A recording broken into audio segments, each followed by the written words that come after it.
हाँ, तो प्रिय छात्र छात्राओं, जैसा कि आप जानते हैं कि सेंटअप एग्ज़ाम 2022 चल रहा है, तो इसके लिए मैं इंग्लिश पेपर का आंसर दे रहा हूँ। सो आप इसे देखेंगे। ये सब आपका ये इंट्रोडक्शन है और इसे आप पढ़ लेंगे, समझ। हाँ, तो भाई देखिए लिखा हुआ है, पहला हमारा प्रश्न सेक्शन बी में कि write an essay on any one of the following in about 150 and 200 words. इसमें फर्स्ट है social media, winter season, democracy, action speaks loud than word and Swachh Bharat अभियान। हाँ, तो भाई पहला प्रश्न का ई स्वच्छ भारत अभियान के बारे में है। तो देखिए Swachh Bharat Abhiyan is the cleaning drive aim in cover 4.041 statutory cities and towns all over the India of order clean and streets। तो इस तरह से भाई ये आप स्वच्छ भारत अभियान के लिए आप इसे तैयार कर लेंगे। और ये है आपका ऐसे जो पूरी तरह से ये मिला हुआ किताबों से है, तो आप इसे ही तैयार कर लेंगे। हाँ भाई, तो देखिए अब दूसरा प्रश्न है explain we any one of the following. इसमें से कोई ए का ही, ए बी सी और डी 4 इसमें प्रश्न है, इसमें से किसी एक का ही जवाब आपको देना है। तो इसमें हम चल रहे हैं एक जवाब बी देने के लिए। हाँ, तो बी हमारा प्रश्न है explain in one of the following and as was we make the pledge that we shall always march ahead। तो इसके लिए आपका आंसर यहाँ पर है। ये जो आंसर है इसे ही आप तैयार कर लेंगे और इस तरह से तैयार करके अपने एग्ज़ाम के लिए जाएंगे। सो इस तरह से पूरा लिखा हुआ है और लिख करके ये वीडियो बनाया जा रहा है। हाँ भाई, तो ये तीसरा नंबर प्रश्न है explain any one of the flowing. इसमें से ए बी और सी है, तो सी का जवाब हम लोग देने जा रहे हैं। हाँ, सी का जो है कि and when I crumble who will remember this lady of the west country. हाँ भाई, तो तीसरा का ये सी है और सी का जवाब इस तरह से है this line has been taken from the poem an epitaph written by Walter de la Mare। In this poem, the poet says that I shall die, then nobody will remember that most beautiful lady in the West Country। हाँ, तो चौथा प्रश्न है write a letter to your aunt explaining to her precaution to be taken during COVID-19।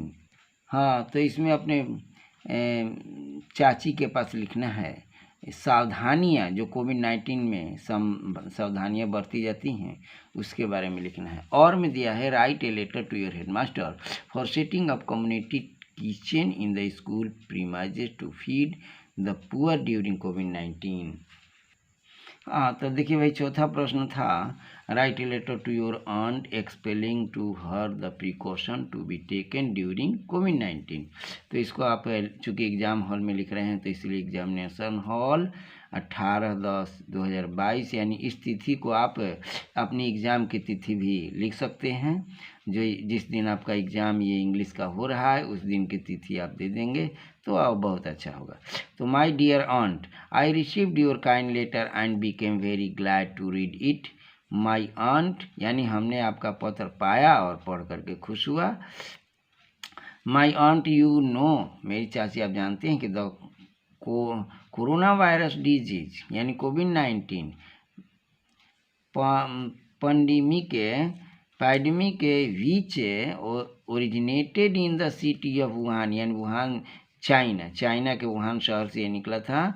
Has quickly spread to the virus various countries with many causes, कई कारणों से भिन्न भिन्न देशों में यह फैल गया, हैविंग रिपोर्टेड वर्ल्ड वाइज, और पूरे संसार के इसकी सूचना मिलने लगी, as of May 8th 2020 in India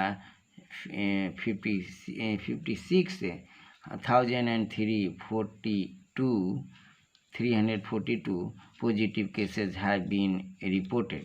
यानी इस तरह से इतना रिपोर्ट हमें भारत में मिला, और ये 8 मई 2020 में हमारे यहाँ आया। और so for our safe following precaution are necessary, इसलिए हमारी सुरक्षा के लिए यह जरूरी है कि हम निम्नलिखित ये सावधानियां को बरतें। तो ए में है डिस्टेंस एट लीस्ट 2 मीटर, कम से कम 2 मीटर की दूरी बनाए रखें आपस में, यानी आपस में हम बातचीत भी करें तो 2 मीटर की दूरी बनाए रखें। मास्क इज नेसेसरी, और मास्क का यूज करें, मास्क पहने। और अगला है कि प्लीज यूज सैनिटाइजर, और कृपया सैनिटाइजर का भी प्रयोग कर लें। और एंड समटाइम्स लॉकडाउन, और कभी कभी सरकार के द्वारा लॉकडाउन की जाएगी तो उसका भी आप समर्थन करें। Remaining in the next letter, बाकी आपको नेक्स्ट लेटर में दिया जाएगा। Your loving nephew XYZ, XY के Z के जगह पर अपना नाम दे सकते हैं, और इस तरह से एक लिफाफा बना सकते हैं। Answer any 5 of the following in our about 14 to 15 words each, यानी 2 मार्क्स के हैं भाई, और 5 प्रश्नों का जवाब देना है। सो 10 मार्क्स आपको मिलेंगे। तो इसमें से हम A, B, C, F और I का जवाब देने वाले हैं। सो 5 नंबर का हो जाएगा। तो पहला हमारा है कि is the speaker in my grandmother satisfied with her present life. तो is the speaker in my grandmother satisfied with her present life? No, the speaker is not satisfied with her present life, because at present life she has lost her grandfather and that house where she received love. अब B का प्रश्न इस तरह से है, why did the poet like the snake? Why did the poet like the snake? The speaker liked the snake because it looked innocent and came to the drink water from water trough. अब C प्रश्न हमारे पास है कि how did the passenger by get frightened? How did the passenger by get frightened when the passenger by go through during ghat where the dead body is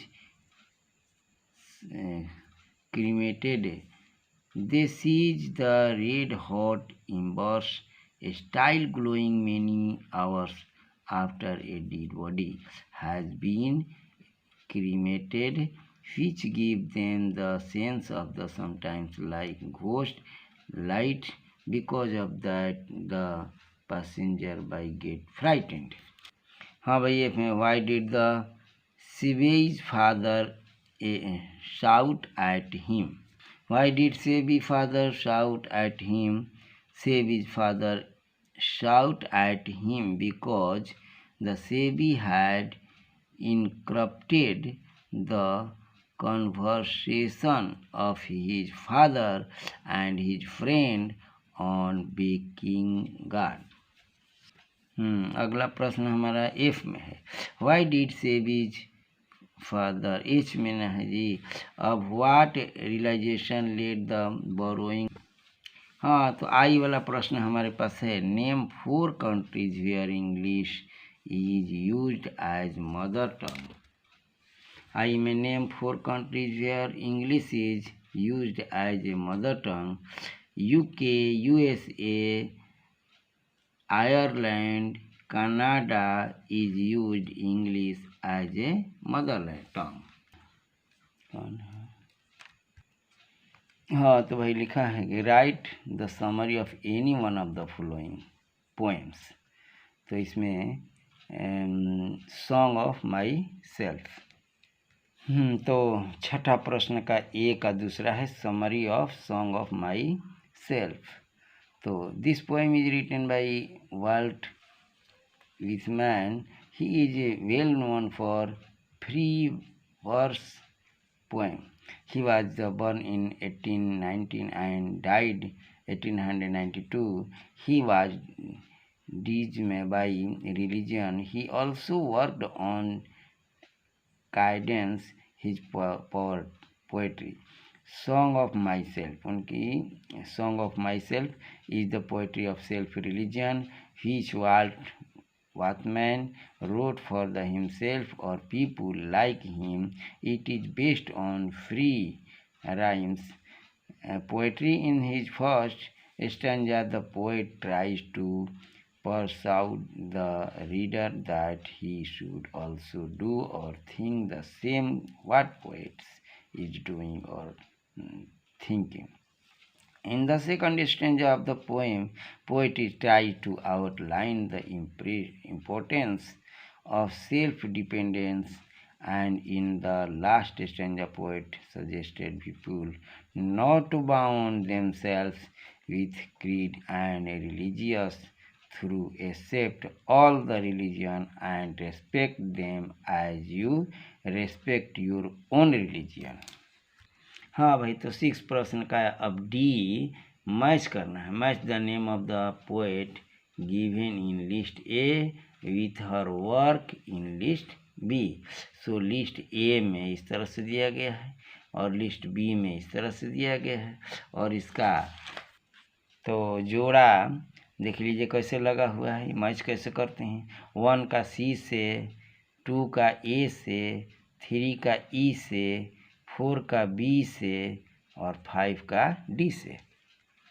हाँ, अगला अब प्रश्न है F. Match the name of the authors given in list A with your words in list B. तो A में list ये दिया गया है और इसके बाद एक लिस्ट बी है जो उसका ये इधर लिस्ट है राइट साइड में, और इसका अब हमें जोड़ा लगाना है, मैच करना है। तो आइए कैसे मैच करेंगे सो देखते हैं। हाँ, तो इसमें एफ में ये भाई एफ वाला प्रश्न है, और एफ में 1 का मैच करेंगे डी से, 2 का ई से, 3 का ए से, 4 का बी से और 5 का सी से। हाँ भाई, सातवां अब लास्ट प्रश्न है। Read the passage carefully and answer the question that follow. इस पैसेज को पढ़ करके क्वेश्चन का आंसर दीजिए। और में दिया गया है कि right A precious of the following passage and give suitable title, यानी टाइटल के साथ इस प्रेसिस को इस पैसेज को प्रेसिस करना है, यानी ये प्रेसिस कर देना है, यानी संक्षिप्त करना है, संक्षेपण बनाना है। और नहीं तो ऊपर वाला ये पढ़ करके और इसी में से पढ़ के इसमें जवाब देना है। सो आप देखते। हाँ, तो 7वां का पहला है कि what do you understand by healthy habit, यानी स्वस्थ आदतों के लिए आप क्या समझते हैं। तो healthy habits are good habits, it is necessary for success in life. फिर बी है, बी में दिया गया है कि what does good habit include, यानी गुड हैबिट में कौन कौन चीज़ें शामिल हैं। तो good habit include everything from our working time to our daily working routine. Good habits include everything from our working time to our daily working routine. और C में है what should we do to become successful in life, जीवन में सफल होने के लिए क्या करना चाहिए।